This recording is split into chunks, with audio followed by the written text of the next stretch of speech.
Auto డ్రైవర్ల సేవలో కార్యక్రమానికి చేసిన ప్రజాప్రతినిధులకు, అధికారులకు, ఆటో డ్రైవర్ సోదరులకు, కూటమి పార్టీల కార్యకర్తలు, నాయకులకు, నూజివీడు సోదర సోదరిమణులకు, విలేకరు సోదరులకు అందరికీ నా హృదయపూర్వక నమస్కారాలు. ఈరోజు ఉదయం ఈ కార్యక్రమాన్ని బాపట్ల జిల్లా ఇన్ఛార్జ్ మంత్రిగా అడ్డంకిలో పూర్తి చేసుకుని నా నియోజకవర్గంలో, నూజివీడు నియోజకవర్గంలో చాలా సంతోషంగా ఈ కార్యక్రమాన్ని చేయాలని నిర్ణయించుకున్నాం. దాంట్లో పాలు పంచుకోవాల్సిందని చెప్పేసి సబ్ కలెక్టర్ గారితో మాట్లాడి ఉదయం చేయాల్సిన ప్రోగ్రామ్ని, వాస్తవానికి ప్రభుత్వ ఆదేశాల మేరకు ఉదయమే చేయాలి సీఎం గారు చేసినప్పుడు, కానీ దాన్ని ప్రత్యేకంగా నా కోరిక మేరకు సబ్ కలెక్టర్ గారు, అధికారులు అందరూ కూడా సాయంత్రం అరేంజ్ చేయడం జరిగిందని చెప్పేసి మనం చేస్తాను. ఈరోజు ఆటో డ్రైవర్ల పాత్ర సమాజ అభివృద్ధిలో ఏంటో కూడా మనం ఒకసారి ఆలోచించాల్సిన అవసరం ఉంది. ఇందాక ఆటో డ్రైవర్ సోదరుడు చెప్పినట్లు బస్సులు వెళ్ళలేని ప్రాంతానికి బస్సులు ఆగిపోతున్న పరిస్థితుల్లో వారు ఎటువంటి సేవని ప్రజలకు అందించారో సోదరుడు బాగా చెప్పాడు. నేను కొంచెం ముందుకెళ్ళి సమాజ అభివృద్ధిలో కూడా వారి పాత్ర గణనీయంగా ఉంది అని చెప్పేసి నేను నమ్ముతా ఉన్నాను. కారణం ఏంటంటే మన తరం కానీ లేకపోతే మన ముందు తరం కానీ పిల్లలు చాలా తక్కువ మంది చదువుకునేవాడు. కారణం ఏంటంటే ఆ గ్రామంలో పాఠశాల లేకపోవడం కానివ్వండి, లేకపోతే దూర ప్రాంతాలకి పిల్లల్ని పంపించడం కష్టంగా ఉండటం మూలంగా కానివ్వండి, ఆ దూర ప్రాంతాలకు వెళ్ళి చదువుకోవడానికి రవాణా సౌకర్యం లేకపోవడం కానివ్వండి, చాలా మంది డ్రాప్ అవుట్స్ వెళ్ళిపోయేవాళ్ళు. ఆ ఊర్లో ఉన్న ప్రైమరీ స్కూల్లో చదువుకుని ఇక దూర ప్రాంతాలకి ఆడపిల్లల్ని కానీ లేదా చిన్నపిల్లల్ని పంపించడానికి ఇష్టం లేక ఆగిపోయేవాళ్ళు. అటువంటి పరిస్థితుల్లో మన ఆటో డ్రైవర్ సోదరులు చేసిన సేవ మర్చిపోలేదని చెప్పేసి మందికి సేవగా మనం చేస్తాను. చాలా మంది తల్లులు పొద్దున్నే వాళ్ళ పిల్లల్ని వారికి అప్పచెప్పి గేట్ దగ్గర వాళ్ళకి అప్పచెప్తే ఆటో డ్రైవర్లే ఆ స్కూల్ బ్యాగ్ లేకపోతే భోజనం క్యారేజీ పట్టుకుని పిల్లల్ని చక్కగా చేతితో పట్టుకుని ఆటోలు ఎక్కించుకొని మళ్ళీ సాయంత్రం అంతే జాగ్రత్తతో తీసుకొచ్చి వాళ్ళ తల్లిదండ్రులకు అప్పగించే బాధ్యతని చాలా బ్రహ్మాండంగా నిర్వర్తించారు. దాని ద్వారా ఈరోజు ఎక్కువ మంది పిల్లలు చదువుకుంటారని చెప్పేసి కూడా మీ అందరికీ మనం చేస్తాం. మనం చూస్తూ ఉంటాం ఆటో నిండా చక్కగా పిల్లలు ఏ విధంగా స్కూల్స్కి వెళ్తున్నారు, దూర ప్రాంతాల నుంచి కూడా కాన్వెంట్లకు వచ్చి ఏ విధంగా చదువుకుని మళ్ళీ సాయంత్రానికి వెళ్ళిపోతున్నారు, ఏ విధంగా తల్లిదండ్రులు పిల్లల్ని ఆటో సోదరులకి అప్పచెప్పి నిశ్చింతగా ఉంటున్నారో ఒకసారి మనం అర్థం చేసుకుంటే వారి పాత్ర ఏమిటని చెప్పేసి అర్థమవుతుందని చెప్పేసి మనం చేస్తాం. సో వారికి ఎంత చేసినా కూడా తక్కువ అనేది నా భావన. అవసరం ఏంటంటే మీరందరూ కూడా ఎన్నికలకు ముందు ప్రతి ఇంటికి వెళ్ళి తెలుగుదేశం పార్టీకి ఓటేయండి, చంద్రబాబు నాయుడు గారికి ఓటేయండి, మేము అధికారంలోకి వస్తే సూపర్ 6 అనే పథకాలను అమలు చేసి మీకు మెరుగైన సంక్షేమ కార్యక్రమాలు అందిస్తామని చెప్పేసి మీరందరూ కూడా ఇంటింటికి వెళ్ళి తలుపు తట్టి మరీ చెప్పేసి వచ్చారు. కారణం ఏదైనా కానీ, గత ప్రభుత్వం చేసిన విధ్వంసం కానీ, ఆ ప్రభుత్వం చేసిన అరాచక కార్యక్రమాలు కానివ్వండి, లేదు ప్రజల్ని వేధించుకున్న తీరు కానివ్వండి, లేదు పోలీస్ డిపార్ట్మెంట్ని వాడుకొని అన్యాయమైన కేసులు బనాయించడం కానివ్వండి, తెలుగుదేశం కార్యకర్తలు, కూటమి కార్యకర్తల మీద అన్ని కారణాల మూలంగా మీరందరూ కూడా, ప్రజలందరూ కూడా మనకి బ్రహ్మాండమైన విజయాన్ని అందించారు. ఆ విజయాన్ని ఏదో మా గొప్పగా ముఖ్యమంత్రి గారు గొప్పతనమేనో, పవన్ కళ్యాణ్ గారు గొప్పతనమేనో, లేదా శాసనసభ్యులుగా పోటీ చేసిన మా గొప్పతనమేనో, లేకపోతే మన కార్యకర్తలు చేసిన కేవలం కృషి మాత్రమేనో అనుకోకుండా ఈ విజయాన్ని ఒక బాధ్యతగా భుజాల మీద తీసుకొని ఈ రాష్ట్రాన్ని ఏ విధంగా అభివృద్ధి చేయాలి, ఈ రాష్ట్రంలో ప్రతి సంవత్సరం పాస్ అవుతున్న ఇంజనీర్లు కానివ్వండి, డిప్లొమా హోల్డర్స్ కానివ్వండి, గ్రాడ్యుయేట్స్ కానివ్వండి, ఐటీఐ వాళ్ళు కానివ్వండి, వీళ్ళందరికీ ఏ విధంగా ఉపాధి అవకాశాలు కల్పించాలి, ఏదైతే మా కార్యకర్తలు మా నాయకులు ఇంటింటికి వెళ్ళి సూపర్ 6 చెప్పారో వాటిని ఏ విధంగా అమలు చేయాలని చెప్పేసి చాలా బాధ్యతగా ఈ చంద్రబాబు నాయుడు గారి నాయకత్వంలో ఈ కూటమి ప్రభుత్వం పనిచేస్తుందని చెప్పేసి నా దగ్గర మనం చేస్తాను. దాంట్లో భాగంగానే ఆ సూపర్ 6లో భాగంగానే మరి స్త్రీ శక్తి ఉచిత బస్సు కార్యక్రమం ఏదైతే మనం ప్రారంభించామో సూపర్ 6 పథకాలన్నింటిలో కంటే బ్రహ్మాండంగా ఏదైతే తల్లికి వందనం సక్సెస్ అయిందో, సూపర్ హిట్ అయిందో, అదేవిధంగా స్త్రీ శక్తి కూడా బ్రహ్మాండంగా మరి మహిళలందరూ కూడా వినియోగించుకుంటారని చెప్పేసి మనం చేస్తాను. ఈ పథకం యొక్క ఉద్దేశం ఏంటంటే మహిళలకు కూడా అన్ని రంగాల్లో పురుషులతో పాటు సమానంగా అవకాశాలు కలగాలనేది ఈ పథకం యొక్క ముఖ్య లక్ష్యం. మహిళలకి స్వేచ్ఛ ఇవ్వడం కానివ్వండి, సాధికారత కల్పించడం కానివ్వండి, అన్ని రంగాల్లో వారు కూడా సమానంగా పనిచేసే హక్కును కల్పించడం ఈ పథకం యొక్క ముఖ్య ఉద్దేశం అని చెప్పేసి మనం చేస్తాం. ఆడపిల్లలు లేదా ఒక చిన్న ఉద్యోగాలు ఇక్కడ నుంచి ఏలూరు వెళ్ళి చిన్న ఉద్యోగం చేయాలి, బస్ ఛార్జీలు కానీ లేదా బస్సు లేకపోతే ఆటోలు వెళ్తాం ద్వారా ఒక 5-6 వేలు ఖర్చు అయిపోతుంది. వచ్చేది జీతం 12,000 13,000. దానికోసం అక్కడ దాకా వెళ్తాం ఎందుకు అని చెప్పేసి చాలా మంది మానేసేవాళ్ళు. నేను పిల్లల్ని రోజు పంపించి చదివించాలంటే ఆర్థిక భారం, వీటన్నిటిని దృష్టిలో పెట్టుకుని ఈరోజు స్త్రీ శక్తి ద్వారా ఈ అన్నది కొద్ది కాలంలోనే 7-8 కోట్ల మంది ఈ స్త్రీ శక్తి పథకాన్ని వినియోగించుకుని మహిళలందరూ కూడా ఉచిత బస్సు సర్వీస్ వినియోగించుకున్నారని చెప్పేసి అందరికీ మనం చేస్తాను. 33,000 కోట్ల రూపాయలు ఖర్చు పెడతా ఉంటే మన పక్క రాష్ట్రం కేవలం 8,000 కోట్ల రూపాయలు మాత్రమే ఖర్చు పెడతా ఉంది తెలంగాణ ప్రభుత్వం. పక్కన కర్ణాటక కేవలం 600 రూపాయలు మాత్రమే, మనం 4,000, 6,000, 10,000, 15,000 రూపాయలు వివిధ కేటగిరీల కింద పెన్షన్లు ఇస్తా ఉంటే పక్కన కర్ణాటక 2,000, 600 రూపాయలు, తెలంగాణ 2,000 రూపాయలు, మరి ఉత్తరప్రదేశ్ లాంటివి కూడా దరిదాపులు కూడా లేవని చెప్పేసి మీరు మనం చేస్తాను. మరి ఈరోజు పెన్షన్ కూడా ప్రతిరోజు ముఖ్యమంత్రి గారు వెళ్తున్నారు. గత ప్రభుత్వం జగన్మోహన్ రెడ్డి గారి సేవలో తరించిపోతే ఈరోజు ముఖ్యమంత్రి గారి నాయకత్వంలోని కూటమి ప్రభుత్వం పేదల సేవలో తరించిపోతుందని చెప్పేసి వీళ్ళందరికీ సవినీయంగా మనం చేస్తాను. పేదల సేవలో భాగంగా పెన్షన్లు ఏ ముఖ్యమంత్రి వచ్చేటప్పుడు చూసారా? ఇన్ని సంవత్సరాల్లో ఇన్ని ముఖ్యమంత్రులు చూశారు మీరు. ఏదో మొట్టమొదటిగా ఇనాగ్రేషన్ రోజుకి ఎక్కడో ఒక పెద్ద మీటింగ్ పెట్టి జగన్మోహన్ రెడ్డి గారికి మళ్ళీ సిద్ధం సభల్లాగా 1,000 మందిని తరలించి ఒక మీటింగ్ పెట్టేసి ఇంట్లో బటన్ నొక్కడం తప్పితే ఈరోజు మన ప్రీతమ ముఖ్యమంత్రి చంద్రబాబు నాయుడు గారు ప్రతి 1వ తారీఖున, ప్రతి నెల 1వ తారీఖున ఏదో ప్రాంతానికి వెళ్ళి వారి సమస్యలు తెలుసుకుంటాం. వారికి పెన్షన్ ఇవ్వటమే కాకుండా ఆ పిల్లలు ఏ విధంగా ఉన్నారు, అక్కడ రోడ్లు ఏ విధంగా ఉన్నాయి అని తెలుసుకోవడమే కాకుండా మాకు కూడా చాలా సీరియస్ గా చెప్తా ఉన్నారు, మీరందరూ కూడా 1వ తారీఖున ఈ పెన్షన్ పంపిణీలో పాలు పంచుకోవాలని చెప్పేసి నేను చెప్తా ఉన్నానని చెప్పేసి మనం చేస్తాం. ఒకటే చెప్తున్నారు, మీరు ఎల్లవేళలా ప్రజలకు అందుబాటులో ఉండాలి, మీరు ఎప్పుడు కూడా వారితో సంబంధాలు మెరుగుపరుచుకోవాలి, ప్రజలకు ఏ సమస్య వచ్చినా కూడా మీరు వెంటనే స్పందించాలి, అధికారుల్ని అవసరమైతే మీరు గట్టిగా మాట్లాడి ప్రజల సమస్యలు తీర్చే విధంగా వారిని పని చేయించాలి అని చెప్పేసి కూడా ఆయన చాలా స్పష్టంగా చెప్తారని చెప్పేసి మనం చేస్తాం. ఈ రోజు అన్ని రకాల సూపర్ 6 అన్ని కూడా అందరూ అన్నారు చంద్రబాబు నాయుడు గారు కేవలం పరిశ్రమలకే చేస్తారు, పేదవాళ్ళకి చేయరని చెప్పేసి.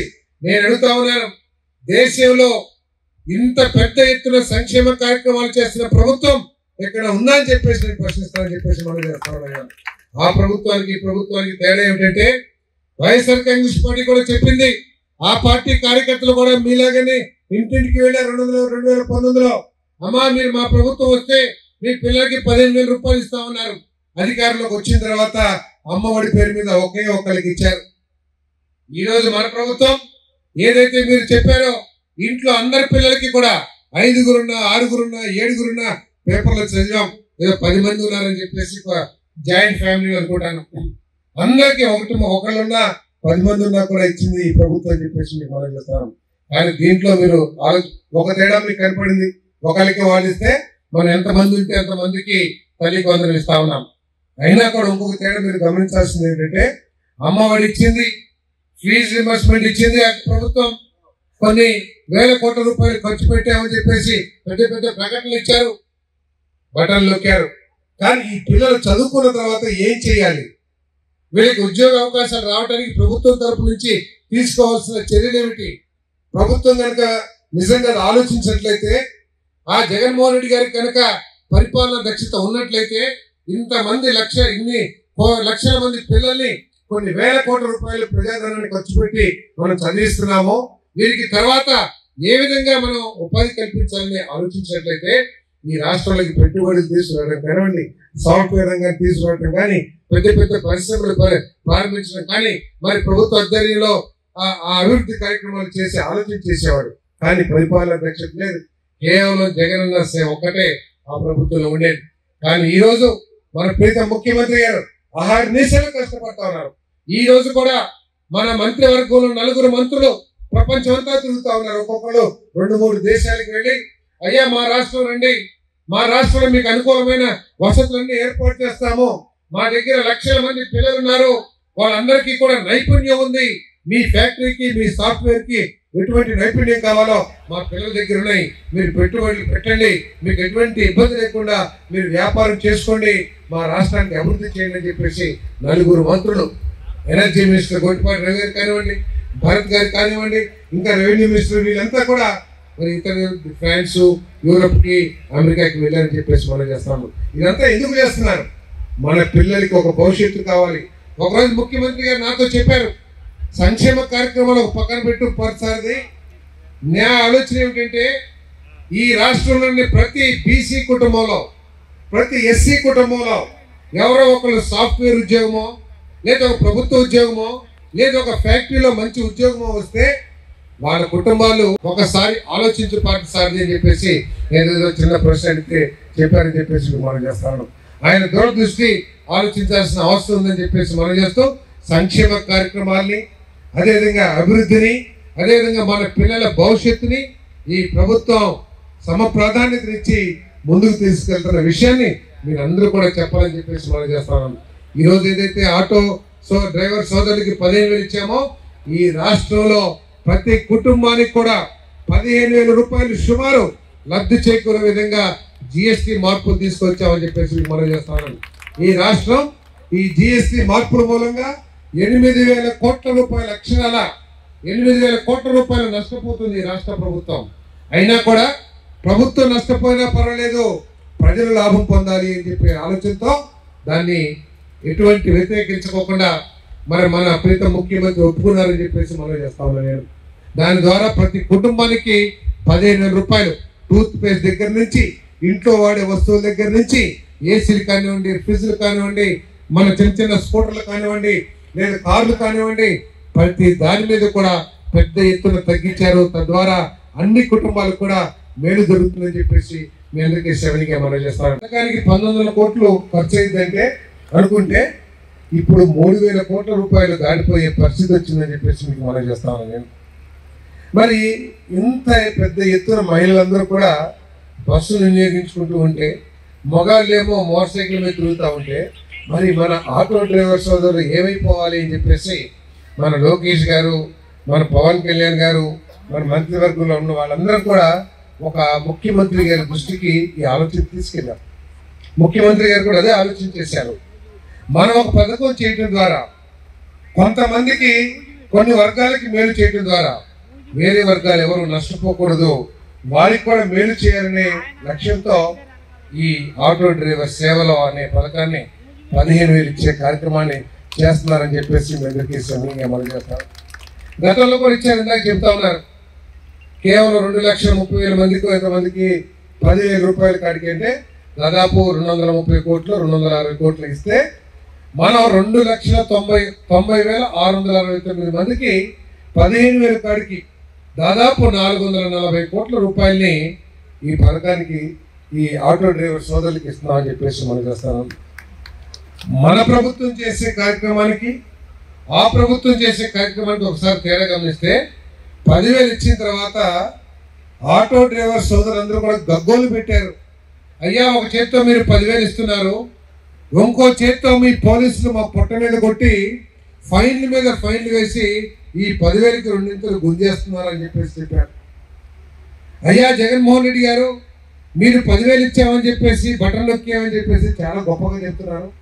మీ పోలీసుల ఫైన్లతో పాటు మీరు ఏదైతే డీజిల్ రేట్లు పెంచారో దాని ద్వారా మా జేబులన్నీ ఖాళీకి అయిపోతున్నాయని చెప్పారు. అంతేకాకుండా జగన్మోహన్ రెడ్డి గారు, మీరు 10,000 ఇచ్చి మాకేదో చేసామని చెప్పేసి సాక్షి టీవీలో సాక్షి పేపర్లో బ్రహ్మాండంగా ప్రచారాలు చేస్తున్నారు. కానీ మా ఆటో నడపడానికి ఈ రోడ్ల మీద నానా కష్టాలు నానా యాతన పడుతున్నాము. సరే ఒళ్ళు హోనం చేసుకోగలం, కానీ ఆటోలకు వచ్చే రిపేర్లకి పెట్టే ఖర్చు మాకు పొట్ట మీద కొట్టినట్టు అవుతుంది జగన్మోహన్ రెడ్డి గారు. అంటే నా పని అయిపోయింది, నేను 10,000 ఇచ్చేసాను, నాకు బ్రహ్మాండంగా మార్కులు పడిపోయినాయి అని చెప్పాడు తప్పితే ఎక్కడ కూడా అవునా పోలీసులు మిమ్మల్ని ఇబ్బంది పెడుతున్నారా, లేదు రోడ్లు నేను రిపేర్ చేస్తాను అని ఎక్కడ కూడా ఆలోచన చేసిన పాపం పోలా. కానీ ఈరోజు ఈ ముఖ్యమంత్రి గారు స్త్రీ శక్తి ద్వారా ఆటో డ్రైవర్ సోదరులు నష్టపోతున్నారంటే 15,000 ఇవ్వటమే కాకుండా వారికి కొంత వ్యతిరేకంగా ఉన్న జీవోలు కూడా రద్దు చేస్తామని ఆలోచన చేస్తామని చెప్పేసి పొద్దున ఉదయం కూడా చెప్పారని చెప్పేసి మీ అందరికీ మనం చేస్తాము. చాలా స్పష్టంగా ముఖ్యమంత్రి గారు చెప్పారు, మా పోలీసులు మిమ్మల్ని వేధించరు, ప్రభుత్వ అధికారులు మిమ్మల్ని వేధించరు, కానీ మీరు క్రమశిక్షణతో ఉండండి. మీరు క్రమశిక్షణతో ఉండటం ద్వారా మనం ఏదైతే టూరిజం డిపార్ట్మెంట్ని టూరిజం రంగాన్ని అభివృద్ధి చేయాలనుకున్నామో ఎక్కువ మంది టూరిస్టులు వస్తారు అని చెప్పేసి వారికి ఒక సూచన చేశారు. వారి కష్టాలన్నింటినీ కూడా తీరుస్తా అన్నారు. అదేవిధంగా రోడ్డు కూడా దాదాపు 3,000 కిలోమీటర్ని ఆర్థిక పరిస్థితులు పరిమితించకపోయినా కూడా రోడ్డు గుంతలు పోవడం కానివ్వండి, లేదు ఒక కొత్త రోడ్లు వేయటం కానీ ఇవన్నీ కూడా చేశారని చెప్పేసి మనం చేస్తాం. మన నియోజకవర్గంలో దాదాపు 55 కోట్ల రూపాయలని ఇప్పటికే ఖర్చు పెట్టున్నామని చెప్పేసి కూడా మీకు మనం చేస్తాను. ఆర్ఎన్బి 25 కోట్లు, ఎన్ఆర్జీఎస్ ద్వారా అని చెప్పేసి మనం చేస్తాను. మళ్ళీ ఇంకొక 7-8 కోట్ల రూపాయలని త్వరలో ఆర్ఎన్బి రోడ్లకి శాంక్షన్ చేయబోతున్నాం. అదేవిధంగా దాదాపు 6-7 కోట్లు పంచాయతీరాజ్ రోడ్లు కూడా శాంక్షన్ చేయబోతున్నాం. మరి మన మున్సిపాలిటీలు ఇప్పటికే 5 కోట్ల రూపాయలు నారాయణ గారు మన మున్సిపల్ శాఖ మార్చులు రోడ్లు డ్రైన్ అభివృద్ధికి ఇచ్చారు. మరో 7 కోట్ల రూపాయలని ఒక వారం 10 రోజుల్లో మళ్ళీ తీసుకొస్తామని చెప్పేసి కూడా మీ అందరికీ సేవగా మనం చేస్తాము. ఈ విధమైన అభివృద్ధి సంక్షేమ కార్యక్రమాల్ని ముందుకు తీసుకెళ్తామని చెప్పేసి మీకు మనం చేస్తాము. ఈరోజు పెన్షన్ ఉంది, 200 రూపాయల నుంచి 2,000 రూపాయలు చేసిన ఘనత తెలుగుదేశం పార్టీది. మళ్ళీ ఆ 2,000ని 4,000 చేసిన ఘనత కూడా ఈ కూటమి ప్రభుత్వాన్ని అని చెప్పేసి మీ అందరికీ మనం చేస్తాం. ఏదో వాళ్ళు 1 రూపాయి తగ్గించినా కూడా జిఎస్టీ మార్పు మూలంగా తగ్గిందని చెప్పేసి మనం అనుకుంటాం. కానీ రూపాయి కాదు తగ్గింది, 5 రూపాయలు తగ్గింది, 10 రూపాయలు తగ్గింది, 20 రూపాయలు తగ్గింది. కాబట్టి ఆ పాంప్లెట్లు ఏ వస్తువుకి ఎంత తగ్గింది అనేది పాంప్లెట్లు మీకు ఇస్తాం. మీరందరూ కూడా 19వ తారీఖు లోపల ప్రతి ఇంటికి చేర్చాల్సిన బాధ్యత కూటమి పార్టీ కార్యకర్తల మీద ఉందని చెప్పేసి మీ అందరికీ మనవి చేస్తూ మరి చక్కటి కార్యక్రమాన్ని ఏర్పాటు చేసిన ప్రతి ఒక్కరికి ధన్యవాదాలు.